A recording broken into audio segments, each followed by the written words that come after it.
Fala galera, beleza? Sejam bem-vindos aí a mais um vídeo do nosso canal. O vídeo de hoje a gente vai dar uma olhada no relatório do KNCA. Vamos lá, vamos ver como é que tá o Fiagro da Kinea, ver o que ele fez no mês. Esse fundo, né, que já nos informou de mais uma emissão, né, mais uma oferta que ele vai fazer.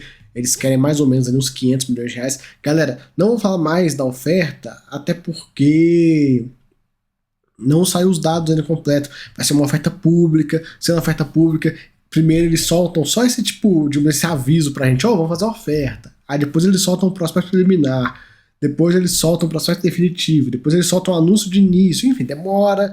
É algo aí que deve, se for rápido, deve ser lá para novembro, viu? Deve ser no meio do mês agora, do meio pro final do mês, lá entre o dia 10 e o dia 30, dia 20 e dia 30, eles devem soltar alguma coisa a respeito disso e possivelmente começando no mês que vem. Vamos aguardar. Eu espero que seja dessa forma, né? Pode ser que demore mais, demore menos, mas de toda forma, geralmente, pela experiência, eu vejo que quando é rápido, é mais ou menos isso.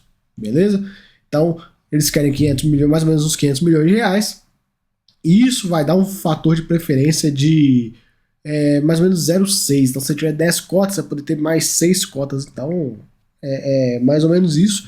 Lembrando que esses números, dados, datas, valores, tudo, a gente só vai conseguir no momento que a gente tiver de fato os documentos da oferta. Por enquanto, o que eu estou falando aqui são só aproximações e tal, baseadas nas minhas crenças, né, do que eu já vejo aí dos documentos que já saíram e tal. Por exemplo, o valor, pelo valor atual do fundo, se você pegar o valor que eles querem, que é 500 e poucos milhões, dividir pelo PL do fundo, você vai ter mais ou menos a proporção, né? Ou então a quantidade de cotas que eles vão emitir pela quantidade de cotas atuais. Você consegue fazer essa conta mais ou menos para ter uma ideia mais ou menos ali do valor, né? Do valor não, né? Da proporção. Enfim, o fundo super alocado, tá bem preparado para emissão, não fizeram nenhum tipo de operação compromissada. Achei curioso, né? Quem sabe agora, durante esse mês de outubro, eles façam algum tipo de compromissada, justamente para, assim que o dinheiro da emissão pingar na conta, eles quitarem a compromissada, e com isso tem aquela alocação instantânea que eu já comentei com vocês em outros vídeos. Enfim, vamos aguardar. De toda forma, o fundo já está pronto, preparado para emissão. É só fazer. Não tem nada assim que desabone. O fundo pagou 1,40 por cota. Foi um rendimento bem interessante. Esse fundo vem pagando rendimentos interessantes, até porque a taxa média da carteira dele é CDI mais 5,77. Cara, ele vai segurar esse patamar de distribuição por muito tempo, né? A gente tem aí mais ou menos um ano aí de Selic nesse patamar atual, se tudo der certo, se não tiver surpresa nas eleições e tal, pelo cenário de hoje, que o Banco Central já passou aí, já vi o pessoal comentando, primeiro corte no juros, se nada mudar, o plano é que seja no terceiro trimestre do ano que vem. Então, vamos aguardar. A gente já viu que esse banco, o pessoal que está lá hoje no Banco Central, tem que falar dessa forma, galera, porque se tiver mudar o que acontecer na eleição, muda tudo e vira uma zona, mas o pessoal que está hoje, a cabeça de quem está lá hoje e tudo mais, eles são muito rápidos, né? Tanto para subir quanto para descer a taxa e tal, então dá para a gente ficar ligado aí para ver o que vai ser feito. Mas é um ponto que o investidor desse fundo tem que botar na cabeça, que é o seguinte: a partir do meio do ano que vem, tudo dando certo, a partir do meio do ano que vem é para a Selic começar a cair e os rendimentos do fundo também acompanharem essa queda. Mas não vai cair muito, viu, galera? Pelas projeções vai sair de 14 para 12. Ainda vai estar muito bom, mas é bom ter isso em mente para você se planejar, né? Planejar seus aportes e tal, momentos de entrada, porque é aquela coisa. Hoje esse fundo está sendo negociado com um ágio, né, em relação ao secundário. Está 107, o patrimonial dele está 102. Você tá lá esperando para entrar, vou esperar porque tá acima do valor que eu quero pagar, não pago ágio e tal, enfim, vai de cada um. Mesmo você começar a esperar demais, vai chegar num ponto que você vai entrar e aí os rendimentos vão começar a cair.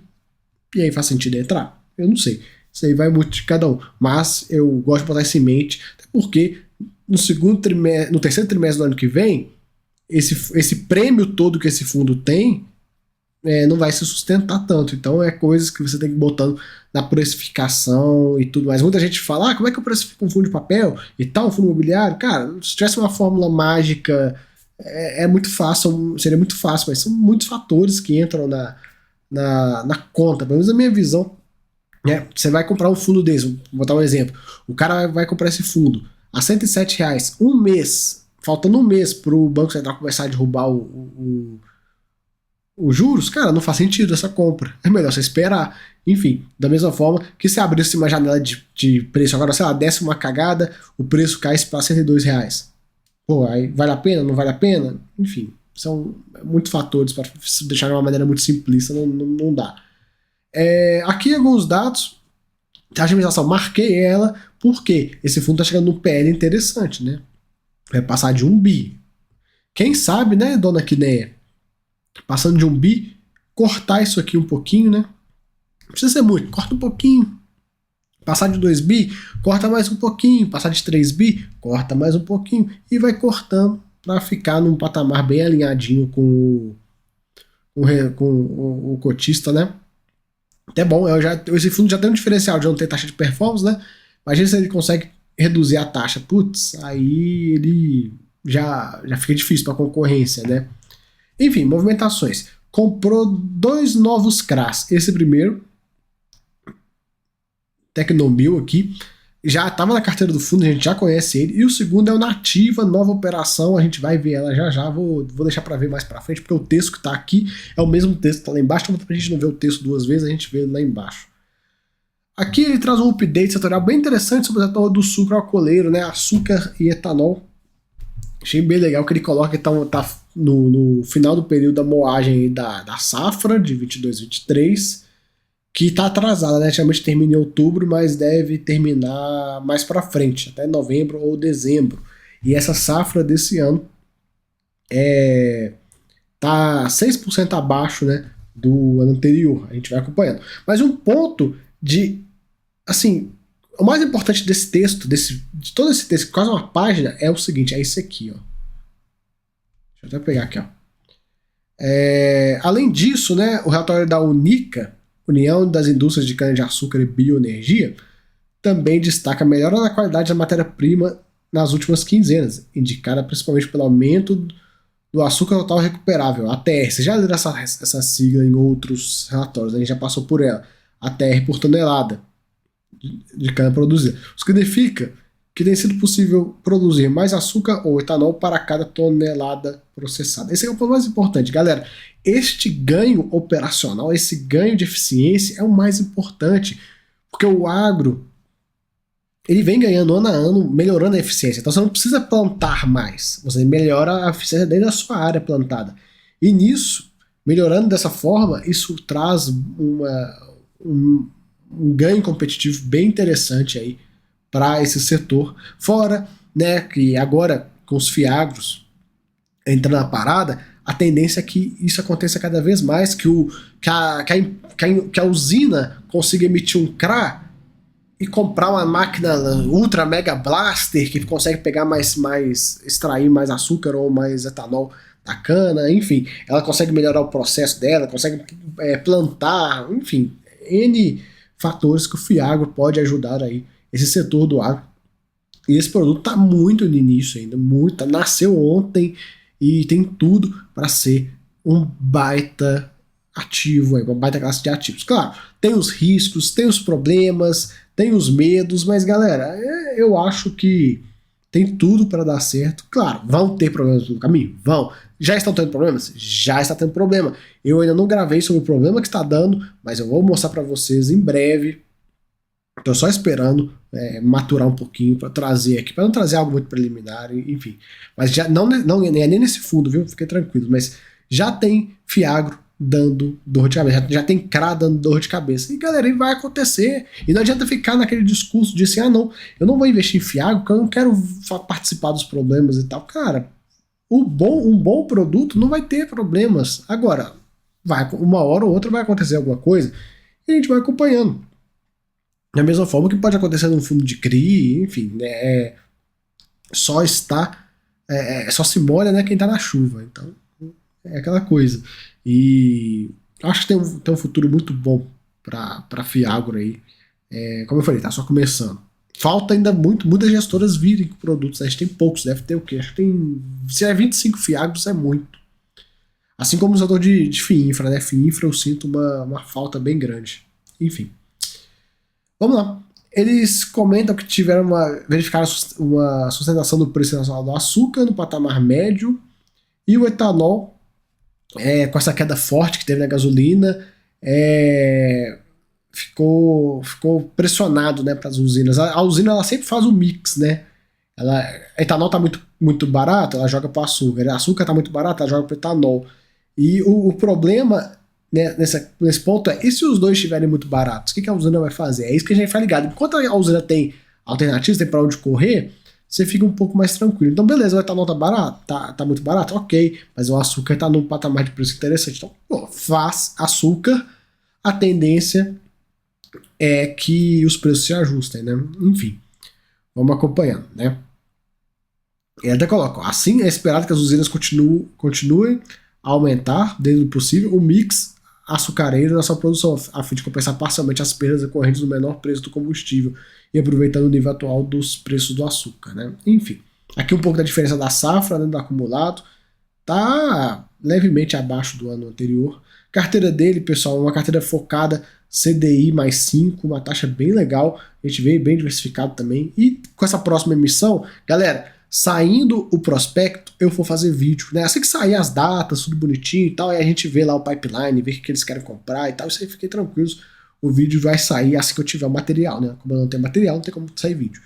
Enfim, a gente vê aqui o mix de setor, e a tendência é que esse mix melhore ainda mais. Lembra, é uma emissão de 500 milhões de reais, é uma emissão de mais da metade do fundo, uns 60 e poucos por cento do PL do fundo. Então isso aqui vai mudar bem depois dessa emissão. E a tendência é que capte tudo, né? Igual foi na última, teve até excesso de demanda. Um pouco da alocação por indexador, a gente consegue ver aqui. Liquidez dele, pessoal, boa, tem nem o que comentar, né? 1,5 milhão por dia. Fundo gerou 1,46, pagou 1,40. Tem um resultadozinho no bolso de 12 centavos aqui, né? No último mês ele também segurou um pouquinho na distribuição. A gente vai acompanhando. Falando em distribuição, aqui estão todos o histórico de yield dele, né? A gente consegue ver. Bem interessante, vem pagando rendimentos bem vultosos, né? Aqui a carteira dele, né? A gente vê uma carteira concentrada, já comentei, é um ponto que me desagrada nesse fundo, são essas concentrações, né? A gente pega aqui, por exemplo, essa usina em Itamaraty, mais de 20%, esse Rio, a Mambaí Agroenergia tem cara, 30% do fundo, enfim.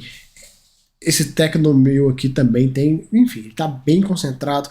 Isso é um ponto de atenção. Ele precisa urgente diluir isso, né? Então eu espero que com essa nova emissão ele consiga botar novas operações para dentro e quem sabe até se ele vende alguma coisa dessas aqui, né?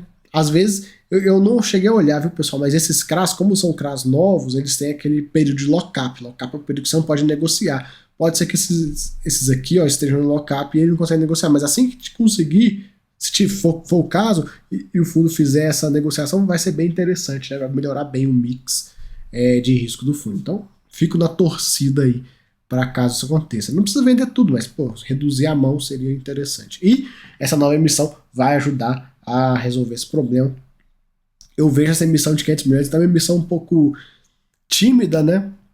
Acho que se fizesse uma emissão de 1 bi era capaz de captar, viu? Porque a procura por esse produto aqui tá gigante. Enfim, a gente vê aqui as operações, a gente já conhece, vou focar na que a gente não conhece, que é essa da Nativa, né? Tá aqui. Nativa Risco Corporativo, Nativa Agrícola, empresa de distribuição de insumos agrícolas. Vários estados. A operação possui estrutura de subordinação e conta com garantia de cessão fiduciária de recebíveis performados da venda de insumos, aval dos acionistas, e ação fiduciária de insumos e grãos. O fundo comprou as cotas sênior, né? E visando aumentar a qualidade de diversificação dos créditos dado em garantia, a operação conta com respaldo de um laudo de auditoria realizado por empresas de primeira linha, a terceira performance da carteira de crédito nos últimos 3 anos. Enfim, tá aí a operação, a gente consegue ver aqui as garantias e o vencimento da operação. Galera, é isso que tem para falar do KNCA. Vamos aguardar sair os documentos da oferta. Saindo os documentos, eu trago para vocês todos os pontos, tudo que vai ser, né? Datas, valores, taxas, pipeline principalmente. O pipeline é o mais importante. E aí a gente vai conseguir entender para onde esse fundo vai, qual direção que ele vai. E é isso aí. Lembrando, este fundo, ele não tem aquela travinha chata dos fundos da Kinea, né, de só poder ser sobre o Itaú. Ele vai ser oferta pública normal, vai em várias corretoras. Na última que teve, por exemplo, teve na XP, eu mesmo aproveitei, peguei bastante cotinha por lá. Enfim, ele não tem aquela trava. Muito bom. Isso para mim é o ponto principal dos produtos, né? Quem sabe no futuro a Kinea não espalhe isso para todos os produtos dela, acabe com esse negócio, porque beleza, eu entendo valorizar a base de cotista, clientes do banco e tudo mais, mas acaba que perde cotista. Muita gente que não entra nos fundos por conta desse negócio. Enfim, né? Vamos acompanhar. O mercado, galera, começa a ficar competitivo demais, essas travinhas começam a cair, porque senão, meu irmão, fica para trás, né? Enfim, travinhas começam a cair, taxas começam a cair, vocês estão vendo, né? Enfim, fica aí esse vídeo, espero que tenham gostado, até a próxima, fui! Ó, não se deixe de se inscrever no canal, hein? Valeu!